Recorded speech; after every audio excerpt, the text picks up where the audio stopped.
Assalamualaikum warahmatullahi wabarakatuh. Baiklah, pada hari ini saya akan menyampaikan materi tentang komponen bioaktif tanaman yang berpotensi sebagai antimikroba alami. Kalau kemarin-kemarin kita membahas tentang mikrobanya, tetapi sekarang kita akan membahas antimikrobanya. Jadi seperti itu. Nah, yang melatar belakangi mengapa saya akan memberikan materi ini, yaitu pertama, indeks bioaktif itu hanya terdapat pada bagian tanaman yang dapat dikonsumsi, yaitu umbi, daun, dan buah. Ternyata terdapat juga pada batang, kulit, dan tanaman hias. Jadi komponen bioaktif yang dapat diekspor dari tanaman di sekitar kita. Jadi riset-riset ini akan banyak menjabarkan bahwa pentingnya komponen bioaktif ya. Jadi saya mengumpulkan riset-riset saya untuk menjadi materi pembelajaran di sesi antimikroba alam. Nah, ini tentang bagaimana antimikroba alami dari tomat cherry ya. Jadi dalam menghambat salmonella. Jadi kita bisa membuat mengukur daya hambat buah tomat cherry ke salmonella. Ini kita bisa lihat. Nah, seperti ini pengukurannya. Kemudian bagaimana kita kita bisa menghambat, melihat daya hambatnya. Itu kelihatan ya, zona bening di sini, dan metodenya adalah metode cakram ya. Ternyata komponen yang mempunyai daya hambat itu yaitu furan karboksilaldehid dan hexadecanoic acid. Nah, seperti ini komponen-komponen yang ada ya. Kemudian begitu juga tomat cherry atau buah atau salmonella itu bisa kita lihat seperti itu. Kemudian tomat daun ya, salmonella ya, bagaimana dia menghambat salmonella, kita lihat ini zona beningnya. Begitu juga senyawa-senyawa yang berpotensi itu ya, kita lihat komponen petalat, kemudian benzotianol, kemudian dodekanol dan lain sebagainya ya. Kemudian ini kita bisa lihat juga tentang kulit buah ya, jeruk, nanas, dan naga ya. Ini potensinya sangat besar ya. Kita lihat potensi daya hambatnya seperti ini dengan metode cakram. Kemudian ekstraknya seperti ini, buahnya seperti ini, dan senyawa kulit nanasnya kita bacakan ternyata punya potensi ya. Dia punya potensi limonen, kemudian yang ada komponen yang bersifat antioksidan, kemudian komponen-komponen yang bersifat essential oil, yang bersifat antioksidan misalnya oleic acid, kemudian ada yang bersifat anti fungi dan lain sebagainya. Nah, ini kulit buah naga ya, kita bisa lihat bagaimana komponen dia, ascorbic acid sebagai anti-aging dan lain sebagainya. Begitu juga kulit jeruk, kinosol itu sangat berdampak baik untuk kesuburan. Dia berfungsi sebagai kolagennya, kemudian beta selinin itu sebagai minyak asiri. Kemudian ini pisang muli ya, bagaimana kita ekstrak, kemudian kita ambil ekstraknya, kemudian kita bacakan bagaimana daya hambatnya ya. Jadi kita bisa dari sini kita bisa membuat pengawet-pengawet alami untuk menghambat mikrobia ya dari ekstrak-ekstrak dari pisang dan jantung pisang. Nah ini bisa juga kita bacakan seperti ini. Kemudian juga untuk potensi sebagai mikroba alami dari jantung pisang bisa kita bacakan juga. Kita lihat bahwa komponen utamanya itu pitol, kemudian beta-decoyl acid itu sebagai untuk daun waru itu dia berpotensi sebagai antimikroba alami. Begitu juga daun jati. Daun jati itu komponen pitol, kemudian sedrandiol, gamma kurozanoid itu potensinya juga bagus ya. Ini ya. Gurzunefoxid ya. Gitu ya. Ini sangat berpotensi ya. Kemudian juga untuk pucuk ungu itu kita lihat potensinya ya, lebar sekali ini ya potensi pembacaannya itu karena kita lihat ternyata komponen utamanya pitol itu punya daya hambat terhadap mikrobia. Begitu juga pucuk daun ungu, kembang sepatu. Nah ini kita lihat sangat potensial ya. Begitu juga pucuk daun merah, ya kan?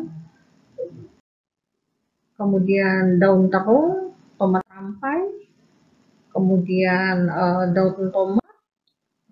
Kita lihat ya bagaimana dia menghambat vibrio, kemudian terung pipit, ya, terung daun. Ini mungkin kita bisa lihat bagaimana ekstraksinya, kemudian daya hambatnya, kemudian daya hambat mikrobianya, kemudian daya hambat mikrobianya dengan konsentrasi 40% ternyata mampu menurunkan total vibrio ya. Untuk daun tomat rampai, ekstrak daun terung, dan ekstrak daun terung pipit. Jadi memang vibrio mungkin udah kita bahas sebelumnya bahwa vibrio itu sangat patogen, tetapi memang ternyata dia tidak tahan terhadap fluktuasi keadaan lingkungan. Dia lebih katakan ketimbang salmonella, tapi patogennya lebih tinggi dibandingkan. Nah ini singkong racun atau kulit umbi ya, bisa kita lihat seperti itu. Kemudian ini juga singkong kulit umbi, begitu juga jenis nyawa hasilnya. Demikian materi yang bisa kita pelajari pada sesi ini. Saya tutup dengan yuk eksplorasi tanaman lokal kita yang berpotensi antimikroba alami, dan ternyata setelah kita mengenal mikroba, maka kita perlu menghambatnya dengan antimikroba, sehingga dapat disimpulkan bahwa banyak komponen bioaktif tanaman itu berpotensi sebagai antimikroba alami. Bahkan eksplorasi menunjukkan juga tanaman-tanaman tertentu itu mengandung essential oil dan merupakan juga bisa menjadi biopigmen alami bila dia punya warna dan lain sebagainya. Sungguh kaya ya ini kita sumber daya alam kita yang perlu kita eksplor. Demikian perkuliahan atau materi hari ini tentang antimikroba alami. Sampai jumpa di pertemuan mendatang. Jangan lupa jaga kesehatan. Wabillahi taufiq wal hidayah. Wassalamualaikum warahmatullahi wabarakatuh. Ekstrak antimikroba alami dari buah mengkudu. Langkah pertama yang harus dilakukan adalah pencucian buah. Sebelumnya kita pilih buah mengkudu yang mengkal, tidak busuk, kemudian juga tidak muda, karena kita berharap komponen bioaktifnya adalah yang tinggi. Dilanjutkan dengan pengirisan buah. Pengirisan buah itu bertujuan untuk pencitraan dari buah itu akan meningkatkan kecepatan pengeringan buah. Jadi beda kalau misalnya kita keringkan dengan tanpa dipotong-potong, dengan dipotong-potong lebih cepat, dipotong kecil-kecil ketimbang full tidak dipotong. Hasil dari pengecilan ukuran adalah ini, kemudian kita letakkan di loyang, kita rapikan, kemudian setelah itu kita lakukan pengeringan dengan 2 cara. Pengeringan yang dilakukan yang pertama adalah sinar matahari, kemudian yang kedua dengan oven. Tapi dengan oven itu lebih baik karena kita bisa mengatur suhu dari pengeringan. Kalau di sinar matahari mungkin fluktuasi suhu itu akan turun dan naik. Nah, kita lanjutkan dengan pengompanan dengan suhu sekitar 40 hingga 60 derajat Celcius. Pertama kali kita atur suhu dari oven yaitu sekitar 40 dan 45 derajat Celcius. Jadi kalau 40 sampai 45 derajat Celcius itu setara dengan suhu sinar matahari saat jam 11 hingga jam 1. Setelah diatur suhunya, kita masukkan ke dalam oven. Dengan pengopenan ini harus rutin kita periksa setiap sehari atau 24 jam. Kita timbang hingga beratnya konstan. Pengeringan akan teknik pengeringan menentukan ketika berat bahan konstan. Setelah bahan baku mencapai berat yang konstan, kita timbang setelah beberapa hari, biasanya 2 hari dengan suhu 40-45, 2 hari 3 hari sudah mencapai berat konstan. Ini ininya bentuk teksturnya rapuh. Kalau kita genggam langsung remuk ya, seperti ini. Dan berat konstan itu artinya kita 6 kali kita dalam 30 menit kita timbang itu beratnya adalah sama. Nah, selanjutnya kita lakukan pengemasan. Perlakuan yang kita lakukan harus aseptis. Kita bisa kemas ini dalam bentuk tea bag. Mungkin kalau rekan-rekan yang pernah membuat teh celup, seperti ini wadah teh celup. Nah, kita masukkan dalam tea bag ini dan harganya tidak mahal, yaitu hanya Rp70.000 dengan isi 1000 pieces ya. Dan kita masukkan ini sekitar 2 gram ya. Sekitar 2 gram itu beratnya akan seperti ini, sekitar separuh dari ini, separuh dari kemasan tea bag. Dan kita buat karena tea bag yang kita beli belum ada ini ya, belum ada benang.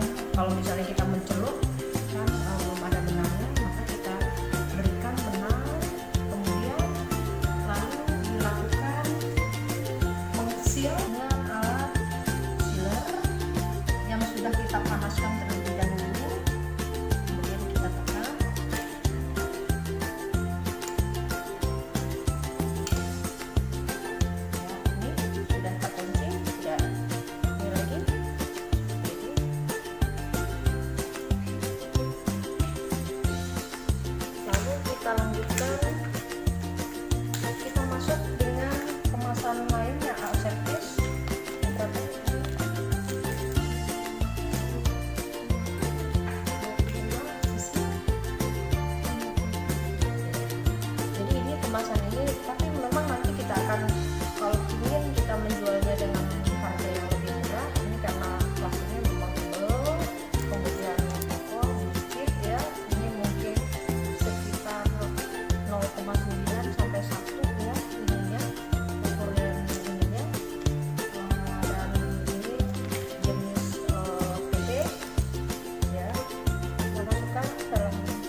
pouch ya, bisa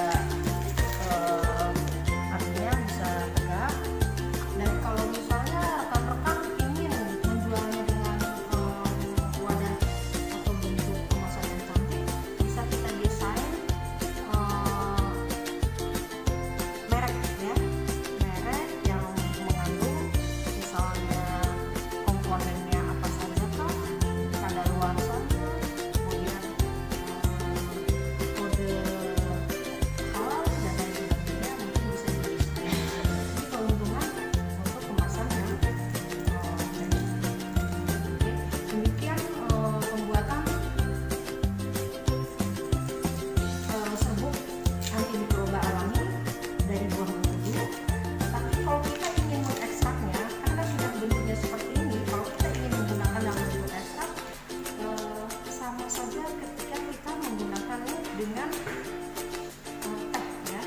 Teh ketika kita sebenarnya itu adalah proses ekstraksi. Jadi ini juga nanti bisa digunakan dengan mencelup di air panas. Pembuatan kaktus dari antimikroba alami dari buah mengkudu, ekstraknya kita bisa manfaatkan sebagai zat antimikroba dalam penelitian bahwa buah mengkudu punya potensi sebagai antimikroba alami dan menghambat, dalam penelitian menghambat E. coli, Staphylococcus, Salmonella, dan Vibrio. Jadi ini bisa kita aplikasikan. Kalau sudah seperti ini gampang untuk dibawa kemana-mana dan diaplikasikan dalam perikanan, misalnya hasil-hasil pasca panen udang, ikan, ini tinggal dicelup di air panas, kemudian ekstraknya bisa kita gunakan untuk pengawet dari ikan dan udang. Kami tim THP, tim mikrobiologi THP mengucapkan terima kasih atas diperkenankannya menggunakan lab analisis hasil pertanian, mikrobiologi pangan,